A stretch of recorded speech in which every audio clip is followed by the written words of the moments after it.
Assalamualaikum warahmatullahi wabarakatuh. Kembali lagi di channelnya 57 TV. Nah, baik teman-teman, di kesempatan kali ini kita akan bahas sebuah topik yang sangat menarik ya, teman-teman. Nah, topiknya adalah cara mudah membangun server VPN dengan protokol WebSocket ya, dengan VPS pribadi.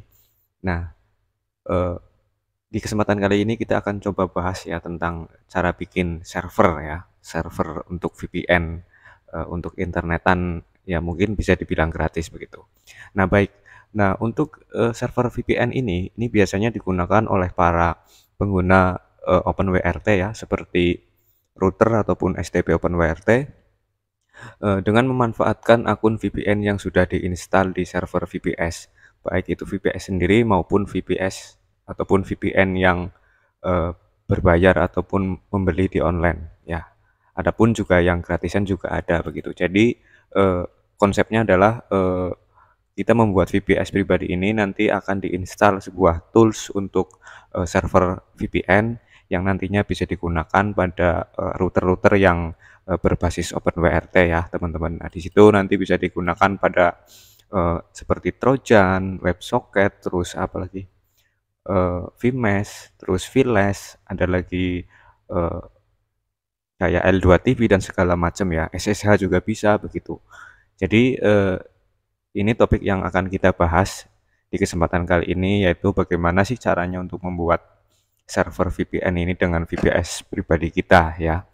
Nah, tentunya dengan kita membuat server ini eh, banyak sekali manfaatnya dan banyak sekali juga kekurangannya ya, teman-teman. Nah, untuk manfaatnya ini salah satunya ini ada kemampuan dan privasi yang lebih baik begitu ya. Jadi dengan membuat server sendiri, dikelola sendiri, maka dari segi keamanan, dari segi privasi pun juga akan lebih terjaga ya begitu. Tergantung daripada nanti server VPS yang akan kita buat dari segi keamanannya seperti apa. Nah, kemudian untuk keuntungan yang nomor dua adalah kita bisa mendapatkan akses terhadap konten-konten yang telah terblokir ya teman-teman. Jadi enaknya mempunyai VPS pribadi ini selain bisa install tunneling untuk VPN, VPS kita pun juga bisa nanti di setting agar bisa membuka situs-situs yang terblokir ya oleh pemerintah ataupun oleh suatu negara tertentu begitu. Nah baik, kemudian untuk keuntungan yang nomor tiga adalah kecepatan internet yang lebih cepat. Ini tergantung daripada server yang dipakai ya. Nah, akan tetapi mayoritas itu kalau misalkan memakai VPS dan diinstal Open VPN ataupun VPN, itu biasanya kecepatan internetnya akan naik ya. Ya walaupun tidak signifikan akan tetapi mengalami perubahan baik itu segi kecepatan ataupun segi yang lainnya begitu teman-teman. Nah, kemudian di sisi lain keuntungan adapun kekurangannya ya teman-teman, yaitu yang pertama adalah ketergantungan pada server VPS. Jadi setelah teman-teman membuat VPS nanti dan mungkin merasa nyaman, nah ini berbahaya ya teman-teman. Perlu diketahui juga yang namanya server VPS ini kan seperti komputer yang virtual ya, ataupun komputer yang tidak kelihatan begitu ya, cloud gitu. Nah, ini pun juga ada masanya mereka itu down ya, ataupun mati. Nah, ini yang nanti menjadi masalah ya, menjadi kekurangan pada saat kita menggunakan VPS tersebut. Nah, tiba-tiba VPS-nya down nih, ya kan? Tiba-tiba VPS-nya mati. Nah, terus, nah, kita bagaimana? Ya, otomatis auto bingung ya, teman-teman.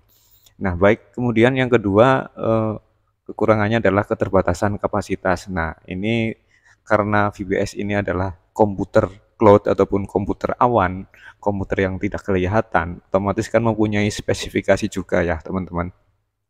Jadi semakin kecil spesifikasi ya akan kinerjanya pun akan terbatas ya. Nah, karena nanti pada saat pembuatan VPS itu kan menentukan spesifikasi juga mempengaruhi eh, kapasitas sebuah VPS tersebut ya. Jadi semakin besar kapasitasnya itu semakin bagus. Akan tetapi juga biayanya yang akan ditanggung juga akan semakin besar. Nah, itu pun juga menjadi kekurangannya ya, yaitu biaya ya. Ya karena tadi yang sudah saya jelaskan di atas, kapasitas kan mempengaruhi performa dari kinerja VPS ya. Jadi kalau misalkan kapasitasnya terbatas, ya performanya juga terbatas. Ya, kalau ingin lebih cepat lagi ya harus ditingkatkan, akan tetapi biayanya pun juga mungkin sedikit agak mahal ya teman-teman. Nah mungkin itu karena ya itu tadi ya teman-teman, untuk kekurangan dan kelebihannya. Yang namanya membuat server ya otomatis kita modal dulu teman-teman, harus ada yang dibayarkan begitu. Nah salah satunya adalah membeli servernya itu sendiri begitu. Ya enak sih kalau mempunyai server sendiri itu, ya kita bisa kontrol sendiri, bisa atur sendiri, dan ya masih banyak lagi lah begitu. Nah baik, kira-kira sudah cukup paham dan jelas ya teman-teman untuk topik kali ini. Nah kita lanjut saja untuk eh, apa saja sih yang dibutuhkan kalau misalkan kita akan membuat suatu server VPS nanti yang digunakan untuk pembuatan VPN ya. Karena syarat membuat server VPN itu ya harus ada VPS ya teman-teman. Nah baik, selanjutnya berikut yang harus dibutuhkan bagi teman-teman jika ingin akan membuat VPS untuk tunneling ataupun menginstal server VPN yang nantinya bisa digunakan pada STB ataupun router OpenWRT ya teman-teman. Yang pertama adalah teman-teman harus mempunyai akun ataupun mendaftar di web hosting penyedia domain ya.